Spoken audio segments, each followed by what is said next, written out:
Welcome in this lecture students. इस lecture में आप वेव्स के बारे में सीखेंगे। एक्चुअली वेव्स क्या होती है।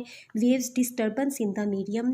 जब भी किसी भी मीडियम में डिस्टर्बेंस क्रिएट होती है तो उसमें वेव प्रोड्यूस होती है। तो वेव्स वेरी इंपॉर्टेंट है, play an important role in our daily life. हमारी डेली लाइफ में इसका बहुत इंपॉर्टेंट रोल है क्योंकि हम आवाज़ को इसकी मदद से सुन सकते हैं। इट इज़ बिकॉज क्योंकि इसकी वजह से एनर्जी एक जगह से दूसरी जगह और इंफॉर्मेशन लार्ज डिस्टेंस तक पहुंचाई जाती है। लेकिन वेव्स को क्या रिक्वायर्ड होता है, ठीक है, वाइब्रेटिंग सोर्स चाहिए होता है, यानी मीडियम रिक्वायर्ड होता है। इंफॉर्मेशन, एनर्जी या साउंड को एक जगह से दूसरी जगह लेके जाने के लिए वेव्स को मीडियम रिक्वायर्ड होता है। मीडियम मीन वास्ता रिक्वायर्ड होता है, एक ज़रिया चाहिए होता है। अब यहाँ पे medium actually solid, liquid, gases, ये 3 तरह के मीडियम हो सकते हैं, ठीक है। यानी सॉलिड, लिक्विड और गैसेस के जो मॉलिक्यूल्स हैं, उन मॉलिक्यूल्स की मदद से ये मॉलिक्यूल्स क्या करते हैं, एनर्जी को कैरी करते हैं from one place to another place. तो आप लोगों को पता है, अगर मैं सॉलिड की एग्जांपल लूँ तो यहाँ पे रोप की एग्जांपल आपको बताई गई है। अगर मैं लिक्विड कंसिडर करूँ तो वाटर। इसी तरह अगर हम गैसेस कंसिडर करें मीडियम के तौर पे तो वो हम एयर की एग्जांपल लेंगे।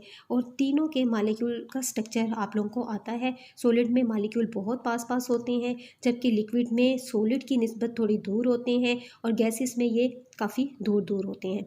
तो यहाँ पे अगर आप ऑब्ज़र्व करें तो कैसे जो डिस्टर्बेंस, यानी इसमें हम जो एनर्जी इस मॉलिक्यूल्स को देते हैं उसकी वजह से ये मॉलिक्यूल अपनी जगह पे वाइब्रेट करते हैं और एनर्जी को एक मॉलिक्यूल से दूसरे मॉलिक्यूल और दूसरे से तीसरे मॉलिक्यूल्स को देते हुए एनर्जी तो एक जगह से दूसरी जगह ट्रांसफ़र हो जाती है स्टूडेंट्स, लेकिन मॉलिक्यूल अपनी ही जगह पे वाइब्रेट करते हैं। तो इसको मैं एक छोटी सी एग्जांपल के साथ आपको समझाती हूँ। जैसे ये बुक को मैंने ये क्लासरूम है और ये स्टूडेंट्स रो वाइज बैठे हुए हैं। अब मैं चाह रही हूँ कि ये बुक यहाँ से यहाँ तक ट्रांसफ़र की जाए, लेकिन स्टूडेंट अपनी जगह से ना उठे, ठीक है, वो मूव ना करे। अब मैं ये बुक इस स्टूडेंट को दूंगी, ये वाला स्टूडेंट साथ वाले को ये बुक पकड़ाएगा, ठीक है, इसी तरह ये साथ वाले को देगा। इस तरह करते करते यहाँ तक बुक पहुँच जाएगी। बुक लट करें एक एनर्जी ही है, ठीक है। तो ये बुक तो एक जगह से दूसरी जगह चली गई, लेकिन स्टूडेंट अपनी जगह से मूव नहीं करते।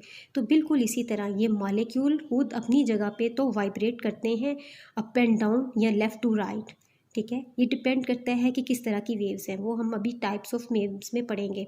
लेकिन एनर्जी एक जगह से दूसरी जगह ट्रांसफ़र हो जाती है। इसी चीज़ को अब हम 2 एक्टिविटीज़ के ज़रिए, यानी एक है हमारे पास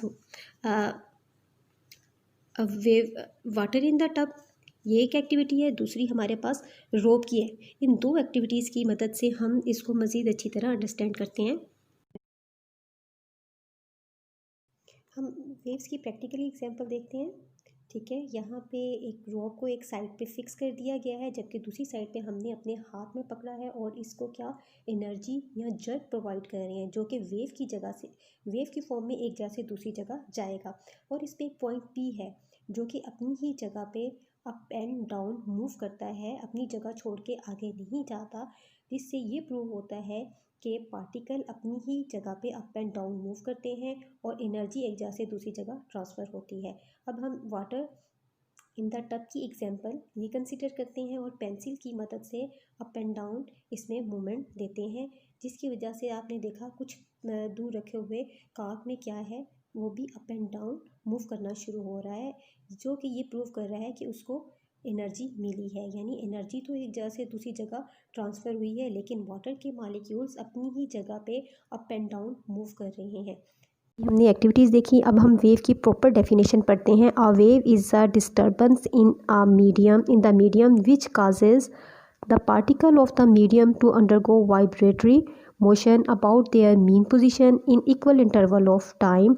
यानी वेव क्या है, एक डिस्टर्बेंस है किसमें, मीडियम में, जिसकी वजह से क्या होते हैं, उस मीडियम के जो पार्टिकल्स होते हैं या मॉलिक्यूल्स होते हैं वो वाइब्रेटरी मोशन स्टार्ट कर देते हैं अपनी ही मीन पोजीशन पे इन इक्वल इंटरवल ऑफ टाइम। तो ये वेव की एक प्रॉपर डेफिनेशन है, इसको ऐसे ही याद कर लीजिएगा।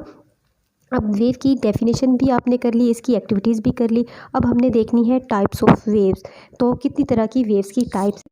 स्टूडेंट टाइप्स ऑफ वेव में आप देख रहे हैं कि वेव्स की एक्चुअली 2 टाइप्स हैं, एक मैकेनिकल वेव्स और दूसरी कौन सी है, इलेक्ट्रोमैग्नेटिक वेव्स। तो मैकेनिकल वेव्स वो वेव्स होती है जिसको ऐसी वेव्स जिनको एक जगह से दूसरी जगह ट्रांसफ़र होने के लिए मीडियम रिक्वायर्ड हो, ठीक है, तो उन्हें हम मैकेनिकल वेव्स कहते हैं। लेकिन ऐसी वेव्स जिनको एक जगह से दूसरी जगह ट्रांसफ़र होने के लिए मीडियम रिक्वायर्ड ना हो, ठीक है, तो उसको हम कहते हैं इलेक्ट्रोमैग्नेटिक वेव्स। तो मैकेनिकल वेव्स की आगे 2 टाइप हैं, एक है ट्रांसवर्स वेव्स और दूसरी है लॉन्गिट्यूडल वेव्स। तो ट्रांसवर्स वेव्स, इन दोनों वेव्स में हमें मीडियम रिक्वायर्ड है। देखिए ट्रांसवर्स वेव में और लॉन्गिट्यूडल वेव्स में क्या फ़र्क है, इन दोनों को हमने जो इनके मीडियम के पार्टिकल्स की डायरेक्शन है उसके लिहाज से इन दोनों में डिफरेंस है। जो ट्रांसवर्स वेव्स है उसमें जो मीडियम के पार्टिकल्स हैं वो परपेंडिकुलरली वाइब्रेट करेंगे in the direction of propagation of the wave, जबकि in the case of longitudinal waves में क्या होगा, जो होंगे पार्टिकल्स ऑफ द मीडियम वो right to left and left to right, यानी कंप्रेशन और एक्सपेंशन की फॉर्म में वो मूव करेंगे, यानी उनकी डायरेक्शन क्या होगी, in the direction of wave ही होगी। तो इस लिहाज से ये मैकेनिकल वेव्स की 2 टाइप्स हैं। तो अभी हम इनकी बुक से डेफिनेशन पढ़ लेते हैं, मैकेनिकल वेव्स की भी और इलेक्ट्रोमैग्नेटिक वेव्स की। तो यहाँ पे आपको बुक से नज़र आ रहा है कि मैकेनिकल वेव और इलेक्ट्रोमैग्नेटिक वेव्स 2 वेव्स हैं। Mechanical waves which required any medium for their propagation are called mechanical wave. और इसकी एग्जांपल में आप देखें वाटर वेव है, साउंड वेव है, जबकि इलेक्ट्रोमैग्नेटिकल वेव वो वेव्स हैं which do not required any medium for their propagation. तो इसकी एग्जांपल में आप radio waves, television waves, X rays, light, जैसे आपको पता है कि सन की लाइट हर तक आ रही है और उसे किसी किस्म की मीडियम की ज़रूरत नहीं, क्योंकि हमें पता है सन से अर्थ के दरमियान में स्पेस भी है, यानी ना सॉलिड ना लिक्विड ना गैस, किसी किस्म का मीडियम नहीं है। उसके बावजूद लाइट क्या कर रही है, सन से अर्थ तक पहुंच रही है विदाउट एनी मीडियम। तो स्टूडेंट्स इस यहाँ पे आप लोगों ने इसकी टाइप्स भी देख ली। अब आप नेक्स्ट लेक्चर में ट्रांसवर्स वेव और लॉन्गिट्यूडल वेव्स को थोड़ा डिटेल्स में हम स्टडी करेंगे।